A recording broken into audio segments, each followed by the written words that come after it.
Shalom, pemirsa yang diberkati Tuhan. Bertemu kembali dalam seri pelajaran Sekolah Sabat. Sebelumnya, mari kita tunduk kepala dan kita berdoa. Bapa yang bertakhta dalam kerajaan surga, Tuhan, pada saat ini kami akan mempelajari akan firman-Mu melalui pelajaran Sekolah Sabat. Kuasai hati dan pikiran kami dan kuasa Roh Kudus-Mu, sehingga pelajaran ini boleh dapat mengubahkan kehidupan kami dan lebih lagi kami boleh dapat bersaksi kepada orang lain. Di dalam nama Tuhan Yesus kami berdoa, amin. Pelajaran Sekolah Sabat Jumat 22 Desember 2023. Pendalaman: kepada setiap rumah tangga dan setiap sekolah, kepada setiap orang tua, guru, dan anak, kepada siapa terang Injil telah bersinar, akan muncul pada masa krisis ini pertanyaan yang ditanyakan kepada permaisuri Esther. Pada waktu krisis penting dalam sejarah bangsa Israel.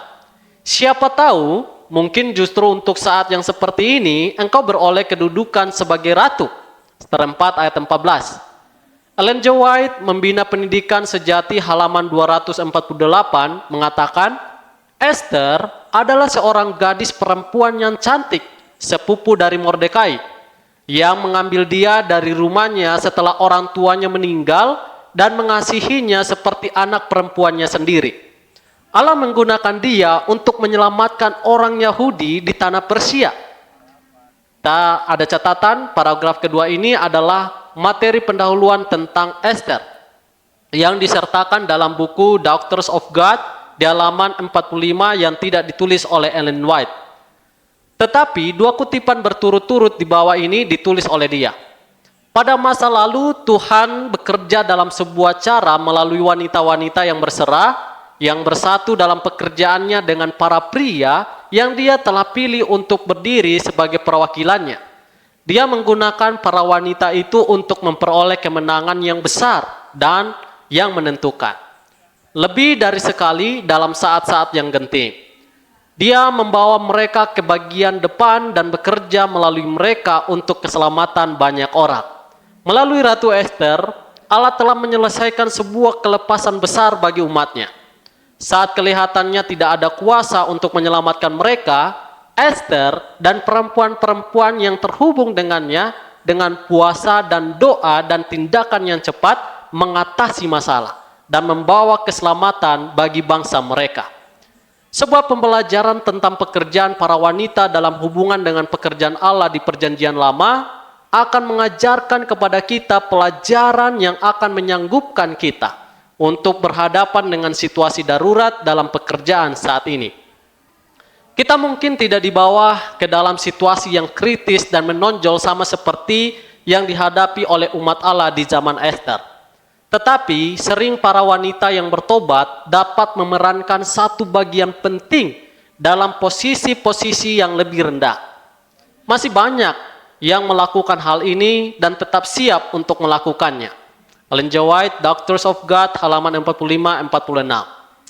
Nah, ini ada beberapa pertanyaan-pertanyaan untuk kita diskusi sepanjang minggu ini atau pekan ini. Yang pertama, Kitab Esther meninggalkan beberapa pertanyaan yang belum terjawab bagi kita, khususnya mengenai peran Esther di istana raja, meskipun ia telah diangkat menjadi ratu.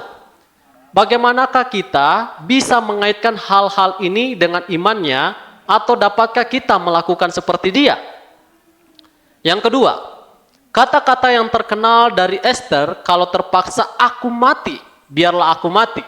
Esther 4 ayat 16. Telah bergemah ribuan tahun lamanya sebagai satu contoh dari kesetiaan walaupun menghadapi kematian. Lalu bagaimanakah kata-katanya itu memantulkan apa yang akan dihadapi umat Allah di zaman akhir ketika isu dalam Wahyu 13 menjadi kenyataan? Pertanyaan ketiga, dalam kelas diskusikan kembali pertanyaan yang ada di bagian akhir pelajaran hari Senin, sehubungan dengan tidak menyatakan iman kita sewaktu-waktu. Apakah itu harus selalu menjadi kasus yang sama bagi kita? Coba kita diskusikan di kelompok kita masing-masing. Inilah pelajaran kita sepanjang pekan ini. Tuhan memberkati. Kita berdoa.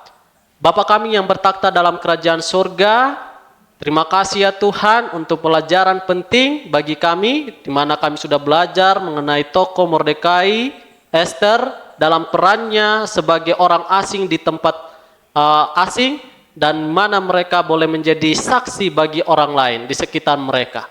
Biarlah ini juga kami boleh mengambil pelajaran untuk menjadi saksi di seluruh dunia. Di dalam nama Tuhan Yesus kami berdoa, amin.